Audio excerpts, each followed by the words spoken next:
abandoned teenagers at a sports ground near their school. Girls all dressed up, wearing nice black evening dresses, wearing makeup and holiday hairstyles, boys wearing white shirts and dark pants, and the remnants of the Kharkiv school number 134 are behind them.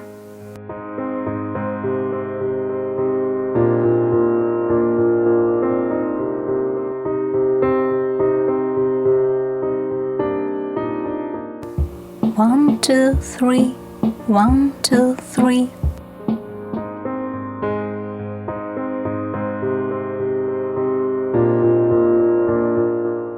Traditionally, Ukrainian high school graduates dance waltz and say goodbye to their school life.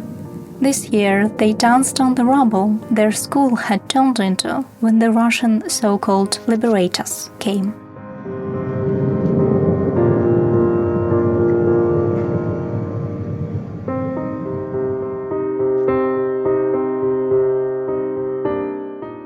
My name is Catherine Litvinchova, and this is the second season of UA, The Day That We Survived podcast.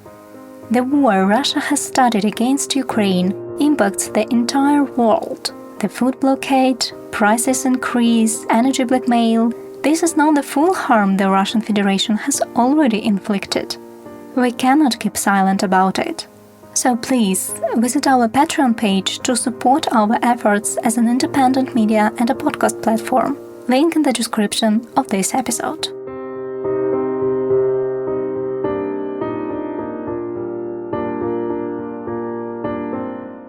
So, according to the Ministry of Education and Science of Ukraine, 2,300 educational institutions suffered from shelling, most located in the Donetsk and Kharkiv regions. Today's episode is dedicated to Ukrainian high school graduates, children who grew up quickly after the 24th of February. Usually, Ukrainian high school graduates pass external independent evaluations of several subjects. This year, the online multi-subject test was organized, and students could pass it from abroad. Graduates had a lot of thoughts about this exam. Adam is from Kharkiv. He really bonded with his classmates during his senior year. I'm 17. I was born and raised in Kharkiv. I graduated high school this year, and the last year was decisive for me. I knew I would have to pass examinations, EIE, and entry exams, and I'll be going to college. The last year was tough and also very special because my relationship with my classmates has changed. They became my family, and I have many stories warming up my soul now. I have tears in my eyes when I think how good it was back then. Everyone knew that this would be the last year we saw each other. Every day was like a holiday. But on February the 24th, everything changed. Russia invaded Ukraine. It was tough to stay connected with teachers and classmates. Everybody moved somewhere on the very first day, to all different places. Some went abroad, some moved to other cities in Ukraine. To be honest, teachers supported us. They were in Kharkiv and helped people despite the pain, constant airstrikes and shelling of the city. That was humanitarian support. They supported us mentally, and I'm so grateful to them. The boy knew he wanted to study at the university in his native city of Kharkiv early on. Because of the war, he had to move to Germany. I'm here in Germany now. I also passed the test here. It's called the National Multi-Subject Test. You know, when I completed it and went out of the room where I was working, the only question I had was, what for? I do have doubts about applying to colleges. My parents say that I should stay in Germany and study. But I had big plans about studying in Kharkiv. I wanted to go to college. I was taking prep classes. I have already met the advisors and the lecturers. I imagined how fantastic this summer would be. But now I'm thinking about staying in Germany and studying here. I lost my chance to apply this year, but I will attend a German school. I have several dreams. Biggest among them is for the war to end. I want to wake up, pick up my phone and read on Telegram that we won. That's it. Then I'll be able to live normally. I could call my parents and say I'm coming home. I want this to be over as soon as possible, so people don't struggle so much, so they don't have to bear the pain and hardships in our lives now. Alina has just finished the 11th grade of a Kiev Technical AC. Her last school year was very eventful, just like for thousands of other Ukrainian high school graduates. For me, the last year at school, it was like mix of all possible emotions. Walks with friends, funny lessons, lots of strength from excessive studying, worrying about what will be next, which university I need to choose for better education. Moreover, I additionally attend math classes, lessons of Ukrainian language, physics, English, like whole time studying. But also I began to study animation in graphic design because I understood that apart from exam, I still had to learn something new for my future life. It was exhausting, and the time to hang out with friends was only during the breaks at school. But once a week I went for a walk with my friends because without it, it would not cope with the crazy rhythm of life. I really like that year. It was the most beautiful year in my life. When Russia invaded Ukraine, Alina and her family had to flee to a safer place. The girl lived in Hungary for several months.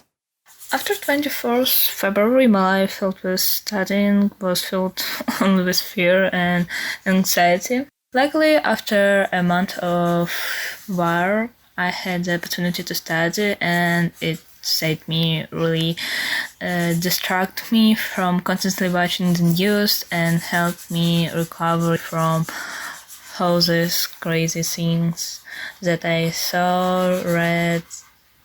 I was very upset that I wasn't spending the last months of studying at my favorite school with lovely classmates, but this is our reality. Alina continued to prepare for her exams while abroad, and could not help but dream about the most anticipated event for 11th graders, prom. Graduation is my weakness. I dream about it whole 11th grade and before it, of course. This is what I studied so much for. I remember how my mother and I were choosing a prom dress a couple days before the full-scale invasion. It's like was so sweet. After the war started, I lived 700 kilometers away from the place where the graduation was supposed to take place, so I didn't even dream that I would attend it, at all.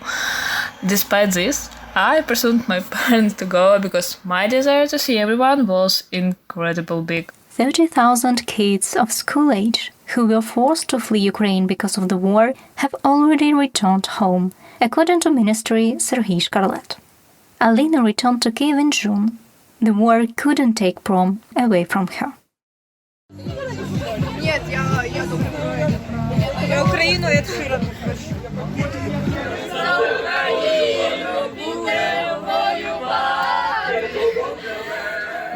And from the traditional celebration, we had graduation ribbons, cake, presentation of certificates, and after party, and it was so cool. And I will say only one thing, that despite the danger, it was worth it. I felt incredibly joy when I saw my teachers, classmates, friends. Despite everything they've been through, graduates still face the most challenging decisions. I have been thinking about this whole 5 months of full invasion, and only thing that I know is that my future is a mystery. Really, I never thought about studying abroad because I didn't want it, and I'm much better feel in Ukraine. But war changed everything. I entered to European University for information technology, but I had to refuse to study there because the price was very high and I can't afford it. I still hope to study in Ukraine, but I really saw whole situation, and I think it's really dangerous, and my parents don't allow it. That's why I started learning the Slovak language and will enter the Slovakia university. It's hard, really, and I know that it will be difficult to study in another country, especially when I have been living in another country 3 months. It was Hungary, and I understood that nothing better than our Ukraine.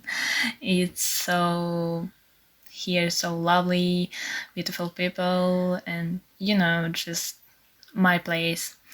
But I really convinced in one thing that after my studying abroad, I will return to Ukraine and will start to rebuilding, developing our country, because I believe that we have a really great future, and I feel that I need to do something for it.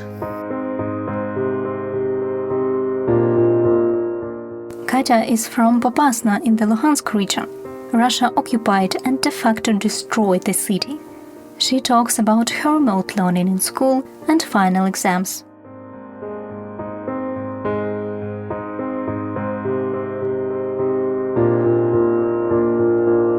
I studied at the Popasna Lyceum in the Luhansk region. To be honest, my last year of school was very easy. Coronavirus and then the start of the full-scale war enabled the transition to remote classes. So we studied the way people normally study when they are remote, in an energy-saving mode and putting only half the effort most of the time. When the full-scale invasion started, the school was suspended. We resumed learning later, remotely, and we were informed at once that we would not have our usual external evaluation exams, which are needed to get into universities after graduating high school. The national multi-subject test was implemented instead. It is a computer test that consists of 3 blocks: the Ukrainian language, math, and history. Just like thousands of other graduates who had prepped for the English test, I had to prepare for the history test instead. In 2 months. I did have issues with this computer exam and a lot of questions about it. Nobody was surprised at the fact that the computer test included most of the tasks from the previous external evaluation exams. Yet the technical side was perfect. The interface was convenient, intuitively clear, and stable. We received the results right away. They had to change the results for some participants because of mistakes in the tests. Even though I am content with my result, the test seemed horrible. The university application process has not changed, but the start date has. So now, first-year students will start school in late September or early October. The number of scholarships has also changed. It decreased. There's also a new exemption in place, so residents of the occupied and the most dangerous territories have the advantage of getting into the university first. Considering how many flaws there are in the test, the application process got harder for sure. Many graduates have high scores, and the average score has grown too. Результати багатьох вступників є дуже-дуже високими. Середній конкурсний бал через це став теж значно вищим. Katya's graduation ceremony was also online, but she's still optimistic. Стосовно моїх планів на майбутнє... My plans for the future have not changed much. Of course, losing our home and the opportunity to study like before was painful. We lost the chance to hang out with friends and enjoy life. The online graduation ceremony was also very unusual. But I believe that Ukrainian young people are the most motivated people in the world. I believe we will win for sure, return, and will be able to rebuild everything we lost because of the Russian invaders. Everyone who hears me now, let's bring our victory closer. Please, volunteer and support foundations and people who are struggling. Please help each other because every one of us is powerful. Danilo lived in the opposite side of the Ukraine, in Uzhhorod. Just like everybody else, he studied remotely last year. Many displaced people have come to the city, including many of his relatives. Yet Danilo himself and his grandfather moved to Germany. Hi, my name is Danilo Frendak. I am 17. I am from Uzhhorod, Ukraine, I've recently finished my graduation at Uzhorod's Classical Gymnasium. Previous school year was really unusual because all the students have got used to regular COVID lockdowns, but nobody was prepared to learn during the war. I would like to thank all the teachers for education even in such times. When the war on 24th February broke out, everyone had a little panic. I think that's normal. A few days later in the morning, my grandpa came to us and firmly said that I'm going to Germany and Danya, meaning me, goes with me. You can ask why Germany, because I had learned Deutsch for my university studies, and my grandpa had lived in Germany for around 20 years. Currently I am learning at local school in Germany. Yes, it's not university, it's school, but who would have known that here students are studying 13 years instead of 11. Last week I wrote my test in the University of Köln. It was cool, but what do I think about all these simplifications, all these new rules? In my opinion, all these changes aren't good for admission, because many more students wrote the test better than they had known, and consequently there will be a great competition, and not everyone who deserves it will go on a budget. What I'm dreaming of, my greatest dream now is receiving Western education, and when the war is over, I want, with the correct knowledge, I want to rebuild our home country. It would be amazing. Starting in September, only some Ukrainian schools will be able to resume offline learning. To manage that, each institution has to arrange a shelter. Teachers and students are supposed to go down there every time the air raid alarm is on. On some days now, it happens 3, 4, 5 times a day. You'll hear more about returning to school in Ukraine in the following episodes. By that time, we wish good luck to all Ukrainian graduates and hope that nothing will ever stop them from dreaming. There was me, Catherine Litvinchova. Share our podcast with your friends and support our project on Patreon. All links are listed in the episode description. Stay safe and listen to Ukrainian.